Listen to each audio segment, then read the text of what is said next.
So looking back on 2014, in one word or a couple of words, how would you sum up the year? Oh, exciting. Certainly, obviously, people would say, well, okay, he means the election. And obviously, for me and our supporters, it was exciting. But I think it was just an exciting year overall. We saw just a month ago new numbers come out. The unemployment rate's down to 5.2%. In fact, year over year from last November to this November, 51,000 new private sector jobs.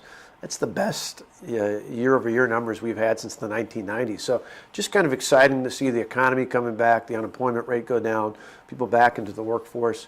We got a lot more work to be done, but I think it's exciting to see things head in the right direction. What do you credit for the unemployment rate dropping and people getting hired? I think it's a combination of things. I think consumer confidence has come back. I think certainly our key industries, manufacturing, agriculture, we invested a lot of time and effort. We put in a credit a few years ago to help energize those industries. We've done more to energize the workforce with workforce training, particularly at places like Western and other technical colleges. We've tried to get more in terms of apprenticeships and worker training programs on top of that. What I hear from employers increasingly is they have work, they just don't often have enough people to fill those jobs. And so in this last year, we put literally tens of millions of dollars more into worker training in our technical colleges, our apprenticeship programs, and others. And I think that's not only been good to get people the skills they need to succeed in those positions, those careers, but it's also opened the eyes of employers to say, we can add more work. We now have the confidence to know we can fill positions, and that's been pretty exciting. Have workers been receptive to that kind of retraining? Oh yeah, there's no doubt about it. When people see, one of the things both for people who've either lost a job and looking for a job, or maybe in some cases working today but looking for a better job, as well as young people just coming out of high school or similar age out there, when people see the pay, particularly in some of our manufacturing jobs in the state, their eyes are open to the fact that these are really, on average, manufacturing jobs pay about 25% more than the average job in the state of Wisconsin. They're more likely to have benefits. The retention rate is much longer. There are good careers. It's not our parents or our grandparents' manufacturing anymore. And it's not just there. You think with logistics health, for example, growing in the Cooley region, you look at other businesses like that, there's a lot of high-tech and healthcare and professional-related industries growing in the state. And that's helped raise the quality of life and the income of people in the state of Wisconsin as well. The big thing going on this year, obviously, was the campaign. Lawmakers are out of session since March, so a lot of campaigning. How did you feel about the campaign as a whole? Well, a lot of campaigning for me, not just this year, but 3 times in the last 4 years I've been on the ballot. I was proud of it. I think I've told some of my colleagues just a month ago that for me, particularly the tail end was rather satisfying, because most of our campaign, most of the ads we ran on your station and others, particularly at the end, were me just talking like we're talking right now. We spent very little time talking about our opponent.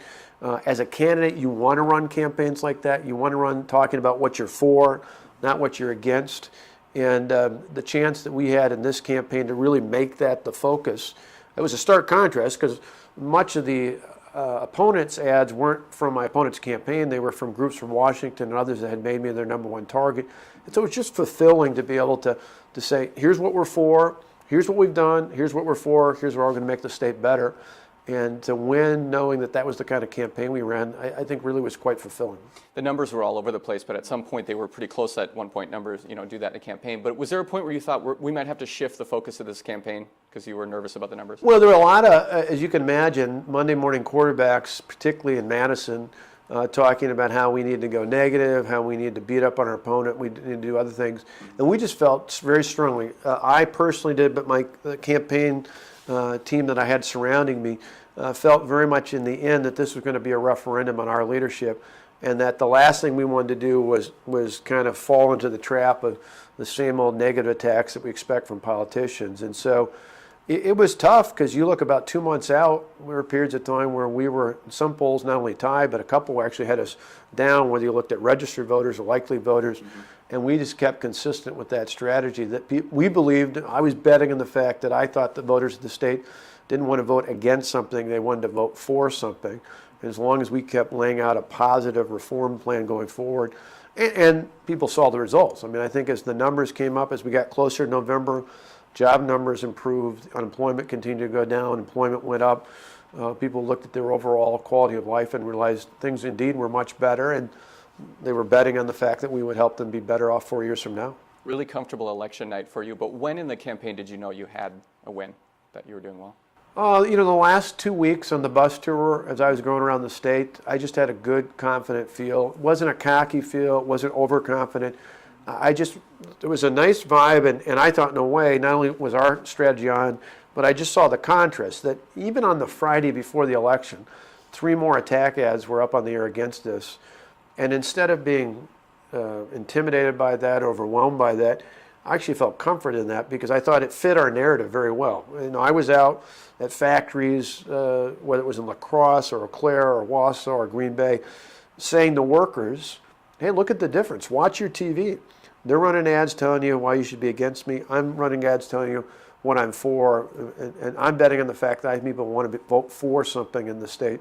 And in the end, that really fit our narrative. So it was really that bus tour, getting out, not just the campaign rallies. We did a few of those along the way at the La Crosse headquarters and elsewhere.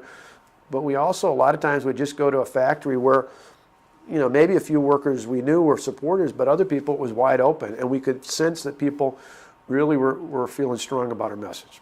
You got around the state a lot during the campaign in the last year. Now that you've won, you're going to be inaugurated again. How are you going to govern next year? Well, going ahead into 2015, I'm still going to try and get out a fair amount. I mean, to me, one of the goals I have is on Tuesdays and Thursdays, I like to get out around the state. I think it's important to visit factories and farms and small businesses, schools and clinics and hospitals and other places like that. But we're really going to, I think the thing I learned from 4 years ago was I was so eager to act. I didn't spend a lot of time talking about what we were doing. For me, what I've learned going through this last 4 years is really 3 things I need to do with each and every decision. Spend time listening, listen to people, even those who may not agree with me on issues. Spend time listening to people. Spend time then communicating. So listen, talk, communicate about what our plan is, what we're hoping to do, and then act. And then actually follow through and act on it. A lot of times politicians talk a lot, but they don't act. To me, I've got the act part down. I can take action, but I also know that it's important to spend time listening to people, then talking about, communicating about what we're going to do and why we're doing it, and then go out and do it. Did you learn that lesson more judging by the reaction to some of the things in your first year, or from this last year of campaigning, of getting out and listening to people? Well, I think the communicating and then acting came certainly from that first year. Because again, I communicated it 4 years ago in the campaign, and then I thought, okay, that's enough, and I'm going to go out and just do it. You got to continually have that dialogue and that communications. I think in the last year, getting out around the state, hearing from people, helped me remind me of that third component: listen, talk, act. And that, in fact, some of the things, even some of the things I've said on the campaign trail that we modified from things in the past, came from listening to parents when it comes to education, came from listening to employers. I mean, one of the things I pushed in the campaign that I'll be acting on this budget was finding ways to require people on public assistance of some sort or another to pass a drug test and be employed, or enrolled, I should say, in employability training. Came directly from employers who said, hey, I got jobs, love the fact that you're doing all this training with the tech colleges and others, but we'll train them ourselves. Just get me people who know how to work and can pass a drug test. And so, unlike other states where drug testing is something that was almost punitive in some of these states out there, for me it really was a reaction to those employers saying, if I'm trying to help people get back, their freedoms by getting employed, why wouldn't I set them up to be successful? And that means being drug-free and able to work. That drug testing issue is going to be a hot-button issue. How do you sell that? Well, a couple different things. One, we're obviously with our policy team, a number of times discussions I've had in the last month or two, and that I brought lawyers in to say, not only how do we do the policy well, but how do we sustain this in court? Because we've seen in Florida, variations elsewhere, sometimes the court can shut that down, and so we want to make sure we're not stuck in court on this. But in the larger context, I think doing just what I mentioned, which is this is not a punitive measure. This is not about punishing people who are seeking public assistance. This is about helping them. This is about supporting them. This is about preparing them to get in the workforce. And if we know, not a week goes by, sometimes not a day that goes by, where I'm not out traveling the state talking to an employer who tells me I have jobs, but I need those 2 key things: people who know how to work, things, basic things, employability things like knowing how to show up for work every day, knowing how to appropriately take time off for vacation. Those are all things I learned as a kid, when I was 14, starting out working at the Countryside Restaurant as a dishwasher, then later flipping burgers at McDonald's in a small town called Delavan. I think most of us learned things that way. Unfortunately, not everybody's got those kind of skills or background. So part of it's training people with employability skills, but the other part is if employers are telling us in transportation, in construction, in healthcare, sometimes even in manufacturing, that they won't pass people if they can't pass a drug test. My sense is, why would we set those people up to fail if our ultimate goal, if they're able-bodied, particularly without children, is to get them into the workforce?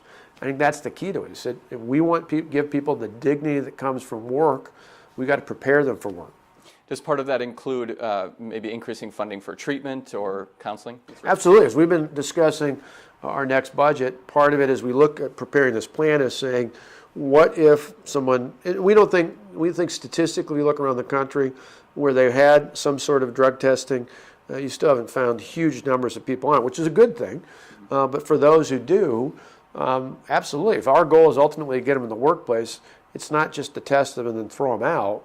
It's to test and say, if you got a drug problem, we're going to help you. We're going to help you kick it, because our goal is if we can get you healthy again, we now can even more get you into the workforce.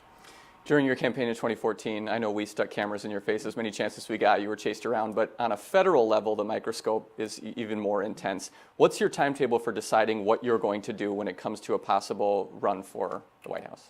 I think sometime by mid-year. I think any candidate, not just me, but anybody who's contemplating this, ultimately has to make a decision sometime by the middle of 2015, or they're just not realistically a candidate.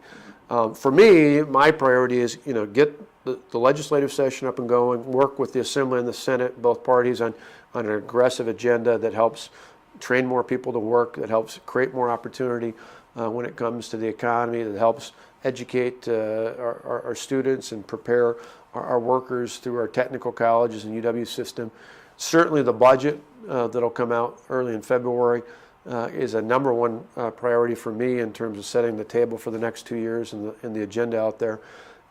After we get through all that, it'll give me some time to really think about this. And as I've said before, the closer I've got to a position like this in terms of being a governor or being talked about, the more I've realized, and I say this only half jokingly, that you almost have to be crazy to want to be president, to want to be the president of the United States. It's not something you should do just because it's the next logical step or because it's something to add to your resume. It's not something you should aspire to. It's something you should be called to. And I felt years ago, in 2009, Tonette and I sat down and thought about, ultimately prayed about getting in the race for governor. And we felt called to do that because we were afraid that our sons at the time, more than 5 years ago, were growing up in a state that wasn't as great as the Wisconsin we grew up in. I'm still trying to decipher whether that's the same sort of calling about this position or not. And it'll take me some time to do that. We've heard, people since you were reelected say everything you do, they're trying to filter that through whether he's wearing a flag pin now, he's wearing suits more often. Are you worried that when you're running or when you're working on things for the budget, that anything you do is going to be seen as, the only reason he's doing that is because he's trying to set up a run? How do you work with that or work through that? Well, I've got plenty of training because when I had a recall 2 years ago, people said, he's only doing this for a recall. And the reelect just a few months ago, I had people saying that. To me, what I found is I just try to do things for what I think is right. And I remember almost 4 years ago when I met with the legislature early in 2011, we were talking about what's now Act 10, the budget repair bill, and I said we need to think more about the next generation than just about the next election. And so I've tried throughout all the decisions I've made in my life, particularly in public office, to do what I think's right, what's good for my children and for other sons and daughters like them, to make for a better community, a better state, and if the calling's there, for a better country. I know people are going to scrutinize just about everything, and to me, I got to do what I think's right, and ultimately let the results speak for themselves. That one of the advantages for me is, and for the people of the state, is unlike a former governor or a member of the House or the Senate, as a prospective candidate, my viability as a presidential candidate is almost solely linked to how well I do as governor. So for someone to say, he's going to do some things that'll take his eye off the state of Wisconsin, that's just, not only will I not do that because I made a commitment to the voters to be focused on Wisconsin, but politically it makes no sense because the people both in the primaries and in the general election, if I was a candidate, are going to judge me not just on what I say, but they're going to look at what I'm doing right now as the governor of the great state of Wisconsin. And so it's in my best interest to continue to do a great job for the people of the state. And that's what I'm going to do.